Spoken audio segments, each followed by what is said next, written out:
Hello বন্ধুরা, আজকে independence day. আজকে স্বাধীনতা দিবস। আমরা খুব আনন্দ করব, উদযাপন করব।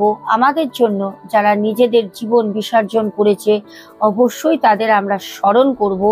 যারা এই প্রজন্মে জন্মগ্রহণ করেছে অনেকেই এখনো পর্যন্ত অনেক টেলিকাস্ট, অনেক কিছু রাস্তাঘাটে চলতে আমরা দেখি যে রবীন্দ্রনাথ ট্যাগর বা সুভাষচন্দ্র বসু অথবা স্বামী বিবেকানন্দ বলো, অনেক কাউকে আমাদের যারা দেশের জন্য লড়াই করেছে বিপ্লবী, তাদেরকে তারা চেনেও না। আমি এখানে একটাই কথা বলবো, স্বাধীনতা দিবস একটা দিন পালন করার জন্য না। স্বাধীনতা আমাদের কারা দিয়েছে তাদেরকে পরিচয় করাতে হবে। প্রত্যেকটা মা বাবার কর্তব্য, প্রত্যেকটা শিক্ষক শিক্ষিকার কর্তব্য।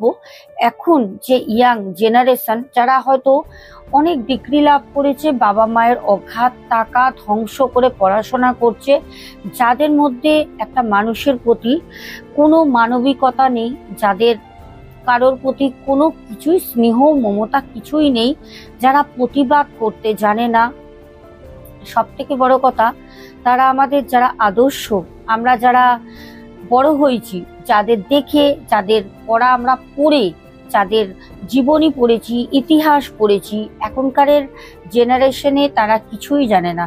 তো আমি স্বাধীনতা দিবসের দিন হয়তো একটু আলাদাই বলছি।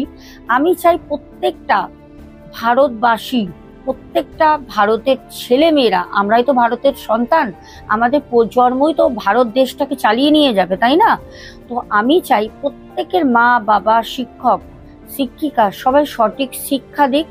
আর আমাদের যে রিয়েল হিরো, যাদের জন্য আজ আমরা এত ঘুরছি, গল্প করছি, খাচ্ছি, স্বাধীনতা লাভ করেছি, কারোর অধীনে নেই, তাদেরকে যেন চিনতে সাহায্য করে দেয়।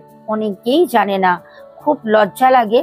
কিছু কিছু আমরাও বাইরে যাতায়াত করি, যখন শুনি তারা বলতেই পারে না যে অ্যাকচুয়ালি ফটো দেখিও এটা কে। খুব খারাপ লাগে। আজকে তাদের জন্য আমি বললাম যে তাদেরকে সঠিক শিক্ষাটা দেওয়া হোক। নাহলে হই হই হই হই করে ওই তিরঙ্গা লাগিয়ে বা গালের মধ্যে 3টে রং লাগিয়ে নিলাম, পতাকার একটা শাড়ি পরে নিলাম, নিয়ে পতাকা নিয়ে নাচছি গাইছি, কিন্তু ভিতরের কিছুই জানি না অ্যাকচুয়ালি কি ব্যাপার। তো চলো, হয়তো অনেকের খারাপ লাগবে, অনেকে বুঝতে পারবে আমার কথার মানে। এখনের মতো আসছি, টাটা, সবাই ভালো থেকো।